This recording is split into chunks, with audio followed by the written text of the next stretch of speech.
Very nice to be here. Thank you, Matthew, as well, for that warm introduction and profiling of the church. It's great to hear like an external view. Graham is here. You know that often we think, about what we're not doing and what the challenges that we have and all of that. So it's really refreshing to hear a positive view from outside. And that's not to say that we're negative about what we're doing. We're really thankful for what God is doing in our church, but also in the churches across Sheffield. And we have so many connections with different churches and groups like this, which is great to see the life of God. We often say that the society feels like it's falling apart or fraying at the edges a little bit, doesn't it? But to see the life of God working in the church is so exciting and encouraging. Now, it's always difficult to know what to share on an evening like this. Sarah, when she emailed me, said, some testimony, some encouragement.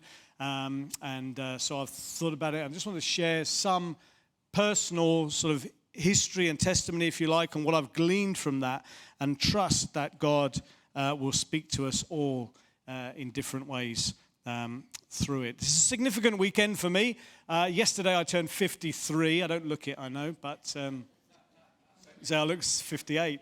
But it's the first birthday I've not shared with the Queen in my lifetime. Yeah, I used to get gun salutes and all sorts of things on my birthday. But now, alas, my sister-in-law now shares her birthday with King Charles. So we're keeping it in the family. 3 weeks ago, my wife and I, Erica, we celebrated our 30th wedding anniversary. They're all significant milestones in the passing of time. It's true what people told me, that as time goes by, it goes faster. And it is going fast. I can't believe that we're at the end of April already. Yeah, well, getting there. 3/4 of the way through. Be Christmas soon. The memories of being 23 are still very fresh. But the perspectives I have on life now are entirely different. When I became a Christian in 1987, I was only 17. But I was already signed up to a lengthy career in the Royal Air Force. I was really pleased with myself. I got selected and signed a contract, and I was very excited about that. The idea was I was going to complete my A-levels and then go through the officer training at Cranwell before accepting a commission that would have lasted for a minimum of 16 years. And that was exciting to me. I was happy. It's all I ever wanted to do, and my life was mapped out in front of me. I knew what I was going to do until I was 34. Unimaginable age, 34 in those days. But the only problem was, and it wasn't a problem at all, that in the course of that time I surrendered my life to Christ, and I knew from that moment that God had something else for me to do, and that was a battle and a wrestling in my heart that went on. My life was going in a different direction. The only problem was I didn't know which one. The problem was not what I wanted to do. I wanted to serve God with my life, but I just didn't. My problem was with fear and insecurity, the uncertainty of knowing what was ahead. The fact is, I had my life signed, sealed, and delivered until I was 34, and now suddenly there was nothing, and except the promise of God that He would go with me. And I remember about the same time in our church, a pastor came and he prayed for me. I think it's the first prophetic word that I ever received. And he said, God is saying to you that I want to deal with your fears and your insecurities. I don't want you to be looking over your shoulder all the time, wondering what other people are thinking. But I want to give you a confidence, not a confidence in self, but a confidence in me. I want you to be a man who sees what God has for you and will go for it. And at the time I was baptized, someone shared with me for the first time the Proverbs 3:5. Trust in the Lord with all your heart and lean not on your own understanding. In all your ways acknowledge Him and He will direct your paths. In another version, He will make your paths straight. And that embedded itself in my heart. It's not always been easy, but I've carried that with me as a go-to verse for the last 36 years and used it many times to encourage other people. And even recently, as new people coming to faith in the church and wrestling with similar sort of things and sharing it with them, and you see the light coming on, people say, I've never seen that before. It wasn't this one in Proverbs, but I remember sharing with somebody some encouragement about treasure in jars of clay from 2 Corinthians. And this young lady who's in our church who's just become a Christian, she said, I never ever read that before. She said, I've read 1 Corinthians, but I've never got on to 2 Corinthians. I said, well, the sequel's even better. The problem for us is always that thing, lean not on your own understanding, because that is the hardest thing. We want to do everything according to our own understanding. We want to make plans in our lives according to what we see. And trusting God can be the hardest thing. But the reality of God opening up paths before us and making them straight as we put one foot in front of the other is a powerful testimony of our experience of the goodness of God. It makes us so nervous feeling that everything is a blank canvas and that we have a part to play in developing the plan. One fear replaced with another, wrestling with the thought that we might make a wrong turn. When I finally got to the point of confirming my decision to leave the RAF, I had absolutely nothing that would constitute a plan. The only real possibility was to go to university, but I had no clear ambition beyond that. And so I started the process of choosing where to go, and I applied. I'm from Surrey. You might know I've not got a Sheffield accent. I was just discussing this with Lance. We seem to come from the same sort of area, but I haven't got any sort of knowledge of life outside of the southeast of England. And so I applied to Bristol, Leeds, Liverpool, Manchester, and Sheffield, and had no natural connection to any of them. No desire to go to any of them, actually, as I visited, except Sheffield. Sheffield was a connection that I made. It felt familiar. It felt like home. It felt like a place I wanted to be. And so I accepted an offer and came to study chemistry up here. At the end of 3 years, instead of doing what a lot of students do and staying on, I went back to the south and started work as a youth and community worker in my home local church. Took on some training and met Erica, who became my wife. And within 3 years, I was appointed as a pastor of the church. This is a whistle-stop tour of quite a long time. As is usually the case for young people, as you know, we had quite exciting and grand plans for our life and ministry that involved traveling around the world, international ministry, doing this and that. Maybe we'd live overseas. We had all sorts of ideas. The only thing was that all we had was a small church with a congregation of quite old people compared to me. Lean not on your own understanding.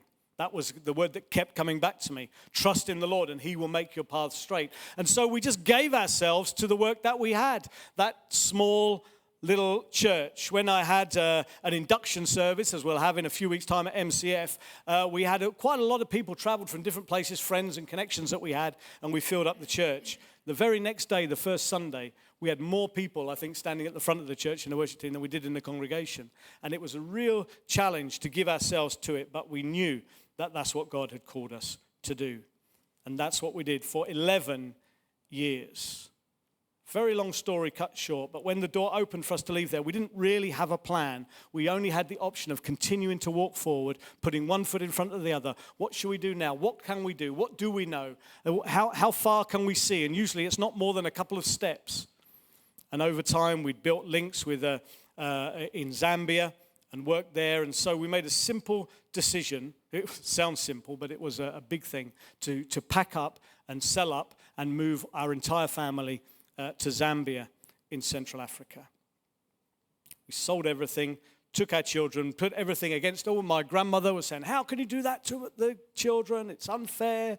It's not going to, it's all very well you doing what you want to do. There's churches that need here. Why can't you do proper church work instead of doing all this sort of thing?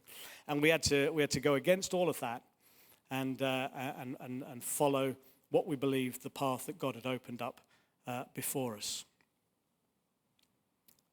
Nothing worked as we had planned. We were constantly thrown into confusion and uncertainty, but at every stage, the only power that we had was to trust in the Lord, lean not on our own understanding, and trust him to make our paths straight, to keep putting one foot in front of the other.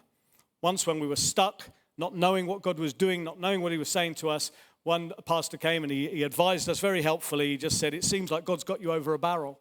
All we had to do was stick with what we knew, put one foot in front of the other, and keep moving, even when it seemed like all roads were leading nowhere.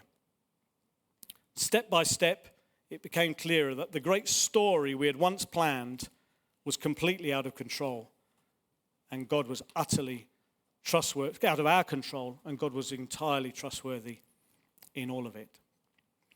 My wife Erica was born and brought up in Ghana until she was 13, and then she moved to Mexborough, of all places, with her family. That's where she went to school, and she went through her teenage years there. And one thing she said, in all the midst of the uncertainties that we were facing and trusting God for our future, she said, one thing we won't do is go back to Mexborough. After 6 years in Zambia, we had a call from the church in Mexborough to say, will you come to Mexborough and lead the church here? We'd gone into international ministry. We'd branched out. We'd sold. We'd burnt our bridges. We'd gone. We were going to write the books and have the documentaries made and all of that. And then there we were going back to Mexborough. Lean not on your own understanding, but trust in the Lord, and He will make your paths straight. One foot in front of the other all the time. And that's what we eventually did. We moved into a house on the top of a hill in Mexborough. And someone came to our house once, and they decided to explain to us what you could see out of our lounge window. And they said, if you actually look very carefully, you can see Sheffield. And right on the top, right on the horizon from where we used to sit and look out the window, you could see Norton Towers. I said, I didn't even know what Norton Towers was. They said, you can see Norton Towers. I said, that's great. Really exciting to see Norton Towers. We had 9 years of exciting, challenging ministry in Mexborough, and it eventually came to an end. And that familiar question came up, where next? What next? And the same answer, one foot in front of the other, not leaning on your own understanding. And so 28 years after I'd left Sheffield, after having made that connection, having felt this was my home, this is where I wanted to be, this was something that God surprised me with, this was a town I'd never known anything about, and yet He connected me to it. And then I left Sheffield, and then 28 years after that, we moved back in with all its familiarity, right into the middle of that view that we'd seen from our lounge window at Mexborough. And the point of all this is that I started out thinking that the whole span of life was blank and unknown and unwritten, that I was participating in God's ideas as we went along. It's like he himself was thinking, what do we do with these people now? Let's send them there. Like he didn't know what was going to happen. But in actual fact, what I've seen is that life is a timeline in God's economy that makes sense from start to finish. That the life and ministry that we're embarking on now in Sheffield at MCF was on the timeline when I visited Sheffield as a 17-year-old, wondering where shall I go to university. It was there. It was all made sense to God. So what we're stepping into now was already there. It's a weird sort of way of thinking, but I find it so encouraging and so strengthening to think that it's not a random set of accidents or ideas, but as we put one foot in front of the other and lean not on our own understanding, that God has it already mapped out. As a church, we are seeing God unfold things in front of us. Matt just mentioned that we bought a building. We're as surprised as anybody by this situation. And it is remarkable. We've been wondering what to do with our building situation for so long, and an old pub came up for sale. The only challenge was we didn't have the money to buy it. And so, you think what you do, you go to the bank, you do whatever. Well, there were no options. And so we just put it to the church with no stress, no pressure, no whatever. What do you think? Do you believe in this vision with us? Will you pledge? And with some money we already had in the bank and money that was pledged within a period of about 10 days, we bought that building for about £250,000. And what it showed us is because we've been sort of pushing again and again in all sorts of different directions to try and understand what it is God is saying to us. And then all of a sudden, everything opened up in front of us. And it gives us that confidence to know that actually God isn't now surprised thinking, now what are we going to do with this? But it's actually unfolded. To us, it's a surprise, but to him, it's not, because it's a timeline. He's unfolding his purposes, the purposes that he had when he established the church, when he put it in that area, when he put it in Jordan, Thorpe and Batemore. And as somebody was saying to us recently when we visited Manchester, even before a house was built on that estate, God was there. And he saw it, and he saw these things. The people that have become Christians, some of the people that have become Christians recently, so they used to be in that pub do all sorts of things in that pub. And they said, we can't believe that, having been there and done all those things and everything else, that we're now going to be worshiping God and serving God in that same building. It's the timeline of God. It's just amazing to see how he opens things up. And the challenge for us is not to get frustrated or to be banging our head and thinking, what do we do next? To get worried or anxious. You know, Jesus fed 5,000 people. The next day they had a similar challenge. He said, what are we going to do now?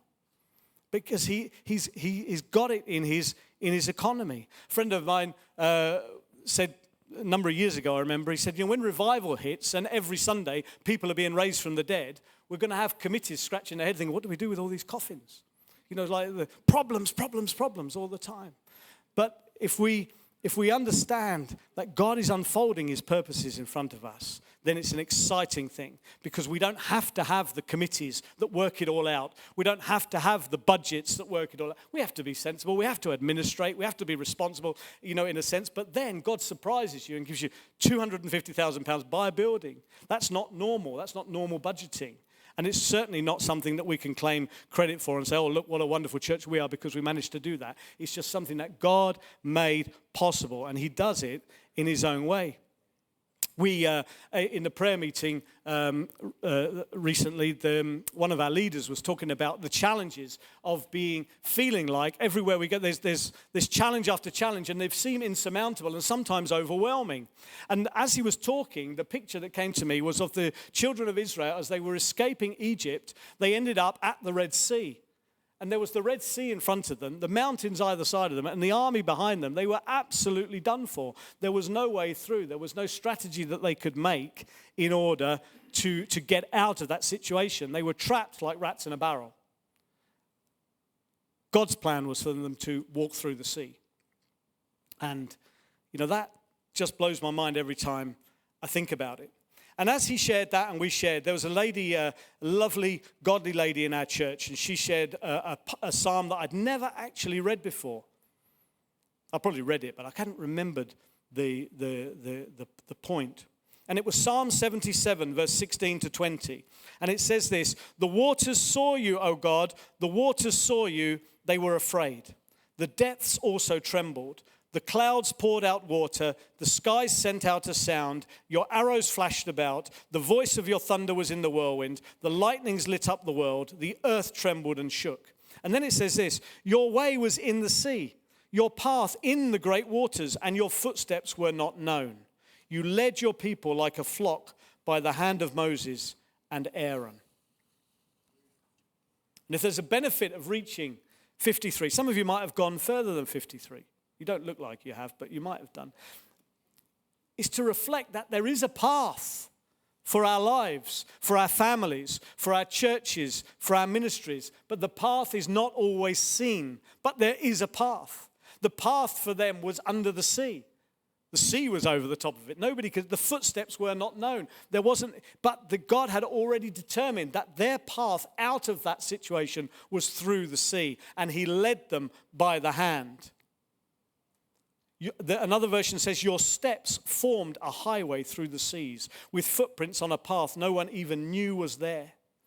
And so I believe if God has anything to say to us this evening, just a word of encouragement to you. And I don't know what you're facing or what challenges you have, but to know that your steps formed a highway through the seas with footprints on a pathway no one even knew was there.